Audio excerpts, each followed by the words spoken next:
우리나라의 자살률이 OECD 회원국 가운데 압도적으로 1위라는 사실을 알고 계신지요? 통계청이 작년에 자살률 통계를 발표했는데 37분당 1명씩 스스로 목숨을 끊는다는 충격적인 결과가 나왔습니다. 인터넷상에서 이슈가 됐던 한 지도입니다. 노예 전처지와 백수웅덩이, 금수저, 무기고 등 현 세태를 풍자하는 내용이 곳곳에 담겨 있는데 젊은이들의 반응이 뜨겁습니다. 실제로 최근 인터넷에선 한국 사회를 혐오하는 게시물들이 넘쳐나고 있고 3포, 5포 세대를 넘어 M포 세대란 말까지 유행하며 청년층의 좌절은 갈수록 깊어지고 있습니다. 이를 반영하듯 청년층의 자살도 크게 늘고 있습니다. 우리나라 아동 청소년들에게 삶의 만족도를 조사해봤더니 OECD 국가 중 꼴찌를 했습니다. 1위 네덜란드가 100점 만점, 우리나라는 60점이 나왔는데요. 역시 학업 스트레스가 가장 큰 원인으로 꼽혔습니다. 우리나라 사람이 경제협력개발기구 OECD 34개 회원국 가운데 가장 늦은 나이까지 일하는 것으로 나타났습니다. 이렇게 일을 해도 노인 빈곤율은 가장 높았고 고령자의 소득은 꼴찌를 기록했습니다. 최근에 새 모녀 자살 사건처럼 생활고로 인한 자살이 늘고 있습니다. 광주에서도 돈이 없어 못 살겠다며 가장들이 목숨을 끊는 안타까운 일이 잇따르고 있습니다. 생활고가 복지 사각지대만이 아니라 사회 전반의 고통으로 번지고 있는 겁니다. 인천에는 한 빌라에서 일가족 3명이 스스로 목숨을 끊은 채 발견됐습니다. 집안에서 유서가 발견이 됐는데 유서에는 생활고로 살기 힘들다는 내용이 남아 있었습니다. 한국 사람들이 느끼는 행복감은 100점 만점에 59점이었습니다. 60점도 안 되는 거죠. 세계 평균 점수가 71점이라고 하니까 평균에도 한참 못 미치는 데다가 행복 순위는 143개 나라 가운데 118위. 그러니까 뒤에서 세는 게 훨씬 더 빠른 수준이었습니다.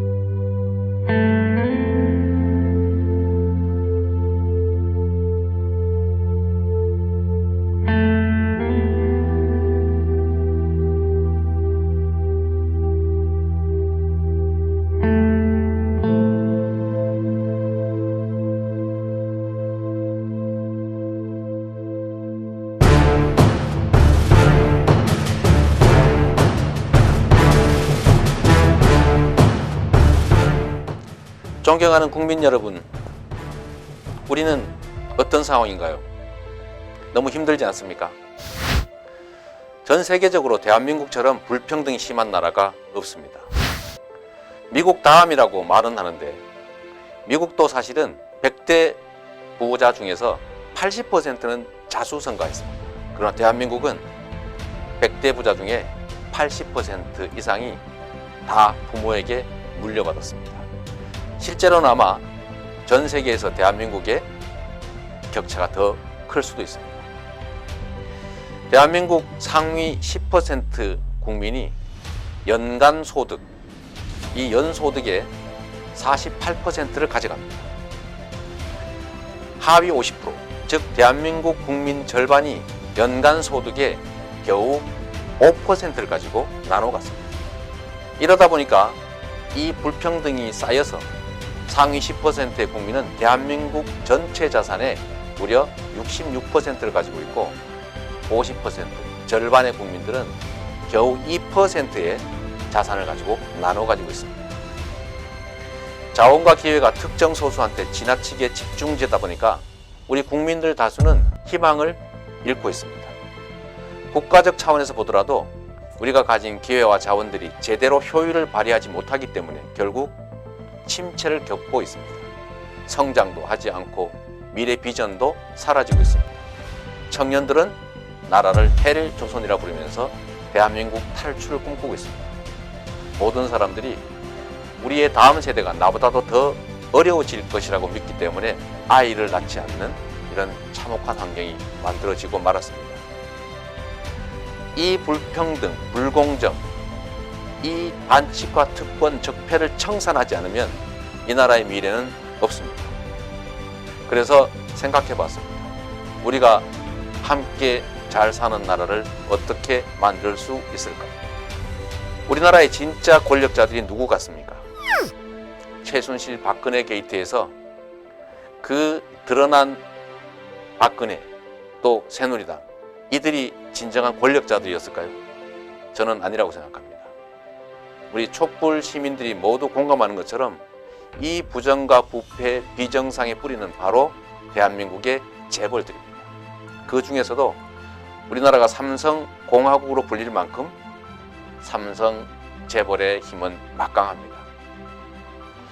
재벌 체제를 해체해야 합니다. 재벌 기업을 없애자는 얘기가 아닙니다. 소수의 재벌 가문이 5%도 안 되는 지분으로 엄청난 대한민국의 모든 대기업들을 사실상 완전히 지배하고 있습니다. 재벌 기업들을 착한 기업으로 경쟁력을 가지는 정상적인 기업으로 만들자는 것입니다. 공정한 경쟁 질서 회복이 첫 번째 과제입니다. 이 공정한 경쟁 질서를 만들어내면 이 경쟁에 참여하는 중소기업과 모든 경제 주체들이 그야말로 최선을 다해서 자기 역할들을 하고 기술 개발을 하고 시장을 개척하고 성과를 만들어낼 겁니다. 두 번째로는 노동자들을 보호해야 합니다. 지금처럼 노동자들 계속 탄압하면 노동자들의 소득이 줄어들어서, 즉 국민의 소득이 줄어들어서, 가계 소득이 줄어들어서 경기 침체를 겪지 않을 수가 없습니다. 노동자들을 보호해서 노동자들의 처우와 임금을 개선해야 됩니다. 그래서 좋은 일자리를 만들어야 합니다. 그리고 전 세계에서 멕시코 다음으로 길다고 하는, 실제로는 멕시코보다 더 많이 일한다고 하는 장시간 노동을 반드시 금지시켜야 됩니다. 52시간을 넘는 불법 장시간 노동만 철저히 규제해도 33만 개의 일자리가 바로 생겨납니다. 만약에 일주일에 40시간, 법에 정해진 시간만 일하게 하고 철저하게 연장 근로, 휴일 근로에 대해서 150% 임금을 지급하게 만들면 그야말로 사용자들은 계속적이고 상시적인 그 일자리를 새로 고용하는 게 훨씬 낫게 됩니다. 이렇게 될 경우에는 무려 최대 269만 개의 일자리가 생겨날 수 있다고 합니다. 지금 실업 100만 시대를 걱정합니다. 노동시간만 철저히 규제하고 노동자들을 보호하고 노동조합들을 권장해서 노동자의 힘을 키운다면 일자리도 늘어나고 그야말로 좋은 일자리가 많이 생겨서 중산층이 생겨날 것이고, 그렇게 되면 구매력이 늘어나서 경제가 다시 살아나게 됩니다. 세 번째, 이게 정말로 중요합니다. 지금 비정상적인 경제 질서, 특히 경제적 강자들과 부패한 정치 세력들이 결탁해서 만들어낸 그야말로 소수의 강자들만 살아갈 수 있는 유익한 그런 제도를 바꿔야 합니다. 대표적인 예가 바로 부자 감세였습니다. 우리 사회를 운영하려면 비용이 필요합니다. 즉 재정, 세금이 필요합니다. 그런데 돈을 엄청나게 많이 버는 초대기업들, 초고수익 개인들에 대해서 계속 감세를 해주니 그 부족한 비용을 결국 서민들의 증세로 때우고 있습니다. 격차가 점점 벌어지고 경제의 활력은 사라집니다. 왜 그러냐? 아시는 바대로 국민들의 주머니가 비니까 구매력이 줄어들고 결국 기업들도 활동할 수가 없는 것입니다. 우리 사회 대기업들이 엄청난 부를 가지고 있습니다. 30대 재벌이 가지고 있는 사내 유보금이 우리 1년 국민 총생산의 절반에 육박하는 770조 원이라고 합니다.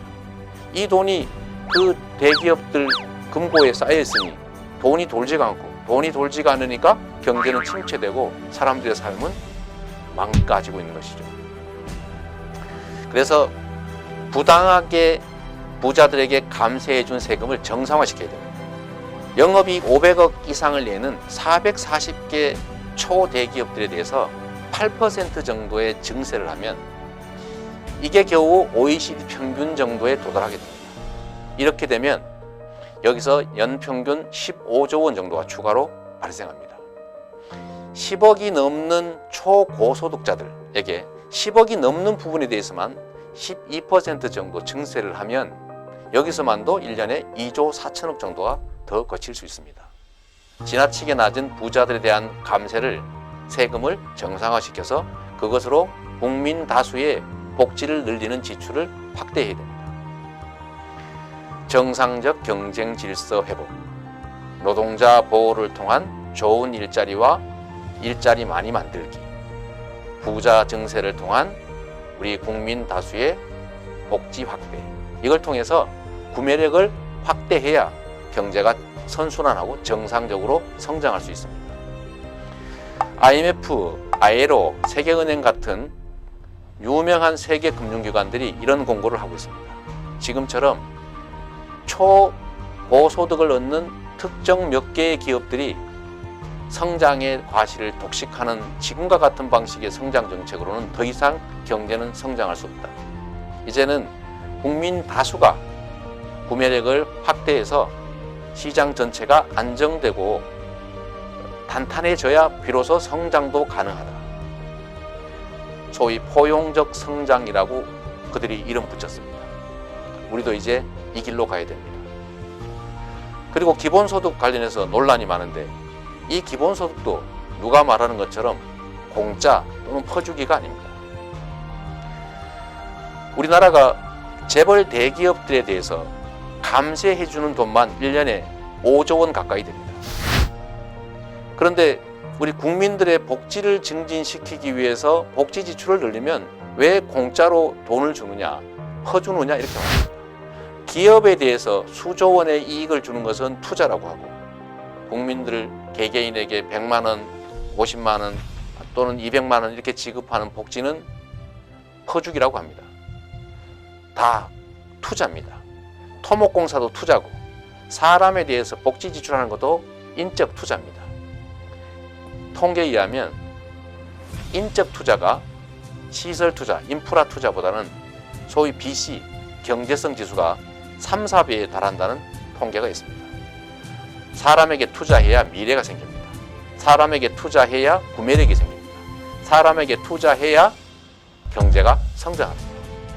특히 제가 기획하고 있는 28조 원을 들여서 2,800만 명에게 연간 100만 원씩을 기본소득으로 지급하면서 그 100만 원씩을 그 해당 지역에서만 사용할 수 있는 지역화폐, 상품권이나 쿠폰으로 지급하면 그 해당 지역의 자영업자들이 다 살아날 겁니다.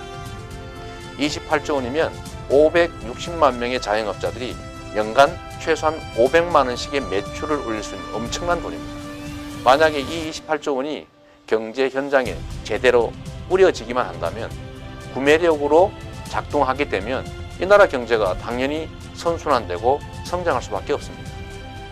기본소득이나 복지정책을 그야말로 낭비적인 퍼주기, 분배 정책이라고 할 것이 아니라 이 자체가 이미 성장을 위한 최소한의 조치라는 사실을 우리가 아니라 이미 국제기구들이 알고 권장하고 있습니다. 복지의 확대, 노동권 보호, 일자리의 확충, 재벌 체제 해체를 통한 공정 경쟁 질서 확립, 이것은 우리 사회가 다시 경제가 성장하고 모든 사람이 행복하고 모든 사람이 미래를 꿈꾸고 기회를 함께 나눌 수 있는 나라를 만드는 바로 그 길입니다.